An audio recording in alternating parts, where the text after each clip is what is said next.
In the past, let's say 20, 30 years, the pressures on the species have increased, the human pressures on the species have increased, and now we are at a situation where the lynx is at an all-time low.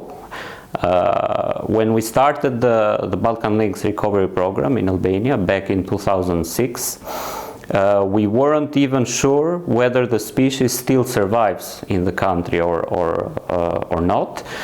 So we basically started working on the assumption that the species might as well have gone extinct already. Fortunately, this was not the case. We have a small subpopulation that goes from 4 to 6 individuals, which basically means that you can count them with the fingers of one hand. You can have a direct pressure on the species by illegally killing it. The lynx is a protected species, so it means that any form of hunting, trapping, or any form of capture or harm done to the species whatsoever is considered illegal. However, you also have threats that are caused by humans, which are indirectly but very strongly influencing the lynx, such as reducing its prey, the extreme poaching on the roe deer population, on the chamois population, on the hare population, reduces the population of these species, which are the main food for the Balkan lynx. So if you take away the food of the animal, then you reduce also its possibility for surviving. Another very important factor is the destruction of the habitats. So increasing pressure with logging, with habitat destruction of forests, of mountain ecosystems, where the Balkan lynx is known to be present and to survive, poses an extreme threat to the species, because we are destroying its home, and then they won't have any more living space. That particular individual was behaving very erratically and approached a flock of sheep, but without, from the account that we got, without knowing what to do and walking in a very erratic manner. We suspect that it was a cub which was separated by the mother. It was underfed, undernourished, and this was also shown in the following autopsy, and was behaving in a way that is not normal for lynx. The shepherd unfortunately didn't know the animal at all. The shepherd was a young boy from the region, 12 or 13 years old, I think. So he got really scared. The lynx approached him very close. He got really scared, and he hit the lynx in the head with a log, without even knowing what the animal was. Of course, it's a very unfortunate incident, and we would have never hoped that such a thing would happen. But this also showed us the importance that we really need to work on education, particularly among young people and the younger generation, to let them know about the species, to let them know how rare it is, how beautiful it is, and how important it is for the ecosystem. People feel very positive about the animal. They especially enjoy its beauty, its rarity and its beauty, and the mystical nature that the species has. This mystical nature has often even given rise to legends and stories about the lynx. And one prevalent belief that exists about lynx in Albania is that they are also very beneficial animals to the nature, because they can outcompete wolves. So locals believe that in areas where lynx are present, wolves are not present. So they feel that they have less possibilities of damage to livestock because of lynx presence.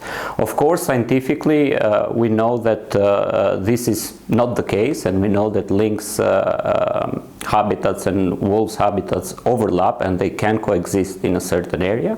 However, this positive attitude that people have makes a big contribution to the conservation and to the positive attitudes for the conservation of lynx in the country. Borders mean nothing for the Balkan lynx. It's very easy for them within the time span of one night to even cross not only 2 countries but even 3 countries at the same time.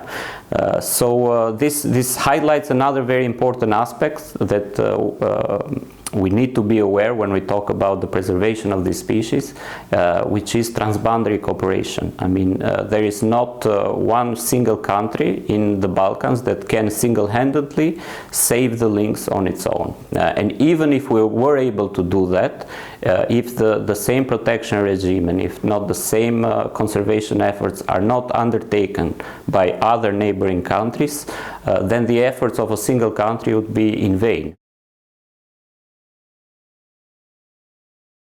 Regretfully, we have to say that the institutions are lagging behind when it comes to this, and we have noted in more than one case that when it comes to infrastructure development, environmental concerns are probably the last things that are considered and worried about. Of course, this all depends also on the seriousness of the investor, and sometimes we've noted that serious, correct investors, they do proper environmental impact assessments. However, these are a very tiny minority. The majority of projects in Albania, and I'm assuming also in the larger region, they do not seriously consider environmental concerns, and as a consequence they do not take appropriate measures to minimize their effect on the environment in general and on wildlife species in particular. Governmental institutions in these countries are still very weak.